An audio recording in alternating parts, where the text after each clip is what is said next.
Hello, hello, DMG's Jim here to continue our read through of the 2024 Dungeon Master's Guide. We are in Chapter 6, Touring the Multiverse, as represented by this little piece of art. The chapter we're talking about is just giving us a couple paragraphs about each of the planes that are listed here, the inner, outer, ethereal, astral, etc., etc. The 2024 DM's Guide gives us to them in alphabetical order, so we're going to read through the little sections that they give us. And then I'll give you guys some other sources that you can use if you want to get into it. So these videos, each of these are going to be pretty short, pretty quick. So let's get into the reading, then we'll get into the chatting afterwards. So our next plane up is Arcadia. Arcadia thrives with orchards of perfectly lined trees, ruler straight streams, orderly fields, immaculate roads, and cities laid out in geometrically pleasing shapes. The mountains bear no trace of erosion. Night and day are determined by an orb that floats in the sky above both of Arcadia's layers. Half of the orb radiates sunlight and brings about the day. The other half sheds moonlight and brings on the starry night. The orb rotates evenly without fail, spreading day and night across the entire plane. The weather in Arcadia is governed by 4 allied demigods called the Storm Kings, the Cloud King, the Wind Queen, the Lightning Queen, and the Rain Queen. Lightning King, excuse me. Each one lives in a castle surrounded by the type of weather that the ruler controls. Arcadia is suffused with a vigorous life energy that bestows great vitality on visitors. See environmental effects in Chapter 3. 2 layers. Abellio. The description, everything in these fields of plenty is dedicated to the good of all. And the next one is Buxenus. Military forces gather their strength amid pleasant valleys and orchards to reclaim the lost layer of Menossus, now part of Mechanus. This is just a brief description. The idea that even though the outer planes are ancient and infinite, they are also not unchanging. Planes do shift, layers can shift from one plane to another depending on actions and behaviors. So Arcadia Adventures. Everything on Arcadia works towards the common good and a flawless existence. Here, purity is eternal and nothing intrudes on harmony. Individuality is subsumed to peaceful life and community, and military might can be brought to bear on those who disrupt that peace. An adventure in Arcadia can be an opportunity to explore the tension between individual freedom and societal responsibility for the common good. Even lawfully inclined adventurers rarely conform neatly to social expectations, and a visit to this plane can highlight that conflict. Arcadia on the wheel is out here to the left of to the right of Mechanus. Mechanus is lawful neutral, pure law for its own sake, order for its own sake. Arcadia is lawful neutral with good tendencies.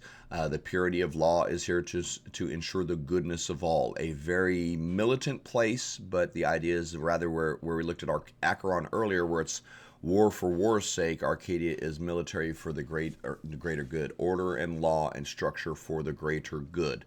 Militant goodness, if you will. Not a ton available, but again, we're going to look back at our Planes of Law boxed set from 2nd edition Planescape that gives you a lot of information about Arcadia itself. So even though it may be like, what the heck, there's a 32-page booklet and another 4 or 5 pages in the Planes of Law boxed set from the 2nd edition Planescape setting and all that stuff, yeah. Same as everything else, it's going to give you the basic geography, the physical conditions of the plane. It describes the Storm Kings, the orb of day and night, the roads, magical conditions, how your player's magic might be adversely or positively affected based on their alignment and what they're casting. Spell keys, power keys, items that are here.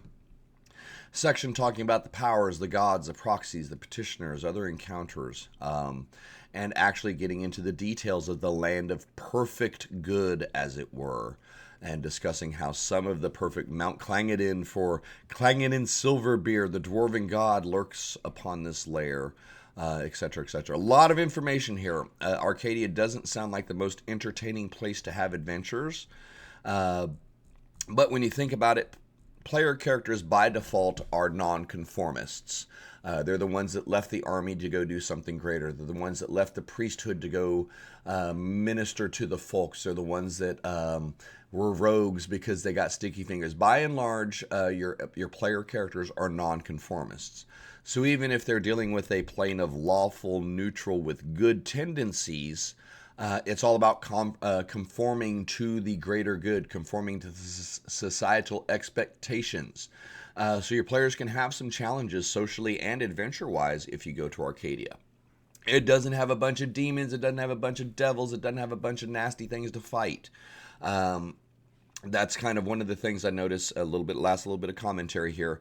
A lot of DMs gravitate to the lower planes when they're running planar adventures because it's easier for our players to find quote-unquote adventure. The situations, the conflicts that are presented in the lower planes are easier to define and easier for our players to get their minds around and pick a side on. When you're placing your characters in an adventure that's situated in a lawful neutral with good tendencies, something about harmony and the greater good of all, it can be a challenge to make that adventure pop. Your players might flounder a little bit as they try to figure out which side of a conflict they should be on when both sides are good and both sides seem to be right. So that's what you start getting into when you get into your outer planes. It's not necessarily go fight monster, get loot, get on with your day. It's an exercise in morality. How do your players, how we test our player characters' morals and thinking and social beliefs when we go to the outer planes, not necessarily their chance to hit something. So some of the planes in Arcadia kind of lumps into one of those that most DMs won't end up using because it's a little bit, it feels a little bit weird to try to make an adventure themed in lawful neutral with a good tendency. But you know, militant goodness is still bad for some people. You know, your chaotic good people, this is just going to rub them the wrong way, you know. So kind of keep that in mind as we finish out this video. When you're looking at some of the outer planes, the initial premise for a conflict for an adventure might be difficult to wrap around for your party. That's okay. That's why we got so many of them. Don't feel obligated to use a plane if it's not interested to you. Don't feel obligated to try to use an outer plane if you're certain that it's not going to appeal to your players. If you got to do a ton of work to make the adventure interesting for your players and you're not into it as the DM to begin with, avoid the plane. A lot of good content for Arcadia, some really cool ideas. One of the few representations we have of a plane that got sucked, a layer that got sucked from one plane, Avernus, over to Mechanus is here. So, again, I would recommend if you really enjoy the idea of the outer planes, you take a look at the 5th edition Planescape set, but more importantly, take a look back at 2E. Man, this stuff is thick, it's dense, there's a lot of great inspiration, a lot of great information here. But thank you guys so much for hanging out. That was Chapter 6. We are working through Chapter 6 of the 2024 DM's Guide.